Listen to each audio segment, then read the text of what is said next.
Hello，大家好，我係老新啊。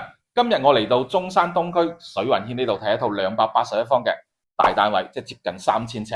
咁你哋可以有興趣嘅話睇埋呢條片，記得點個 like，點個關注咯喎。OK，咁呢間屋咧係281方，轉換成尺數嘅話咧，大概就係3000尺左右啦。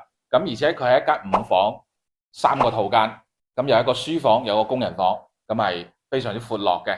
咁重點係業主嘅裝修咧係偏向中式嘅風格，咁呢個一定係要等有緣人噶啦。呢間屋佢個裝修風格，當時裝修嘅情況下，業主用咗104個左右啦。咁嗱，齋家私都用咗70幾萬啦。咁如果你係中意呢類型嘅家私嘅話，咁到時業主話 OK，我哋可以傾下，留俾你又得，都可以。咁大家可以傾嘅。咁好啦，咁接落嚟講下水雲軒周邊嘅環境啦。咁呢度水雲軒周邊嘅環境咧係非常方便嘅，你買餸啊，或者買啲零零散散嘅嘢咧，其實落樓下就搞掂噶啦。呢個社區非常之大。咁如果你話要去買啲多啲嘅嘢嘅地方咧，沙江墟又得，夠平，種類夠多。咁如果你要買啲高端啲嘅嘢 ，OK， 你可以去利和，可以去 Coco City， 亦都可以去富日城啦。咁嗰邊亦都有永東巴士可以直接翻香港嘅。OK 啦。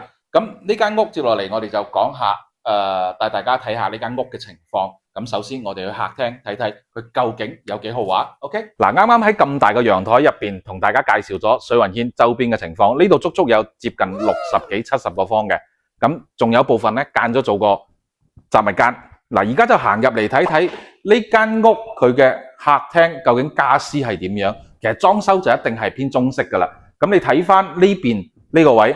嗱，呢度成個客廳、餐廳，包括加起身差唔多20件套，全部都係用酸枝木啊，攞嚟做家私。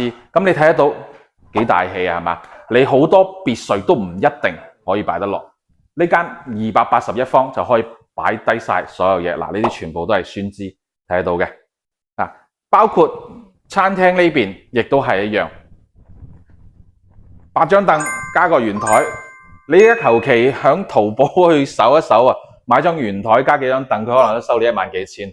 咁呢套台你究竟幾多錢？當時業主花咗70幾萬去買嘅。咁 OK 啦。咁接落嚟咧，我哋再介紹下呢間屋我最中意嘅部分，就係呢道門啦。咁據說咧，業主呢道門專門喺潮汕揾咗8個工人翻嚟同佢去做嘅呢嚿石。成個門框跟住再加埋呢啲門，咁總共用咗差唔多接近14萬。咁當然啦，呢啲一定係等有緣人。我自己咧就好中意呢道門啦。呢道門好多人係唔接受呢種風格嘅，但係咧，我覺得呢道門咧，佢有傳統嘅意義啦，人手工嘅挑花啦，出邊咧亦都有挑花喺度嘅。咁呢間屋一定係等有緣人嘅。咁而家我哋接落嚟咧入去睇埋嗱。嗰邊咧就係廚房，廚房亦都非常之大。呢間屋除咗面積之外，其他嘢其實都係用料非常好嘅。業主裝修咗之後住咗，其實就2年時間啫，佢就調走咗去咗廣州啦。咁而家咧唔返中山發展啦，咁就將呢間屋賣咗佢。但係一定係等有緣人噶啦。呢間書房跟住再入翻嚟呢啲花梨，你睇得到。成張實木花梨床，再加埋呢度一整套，哇！呢啲台啊，書台係咪好正咧？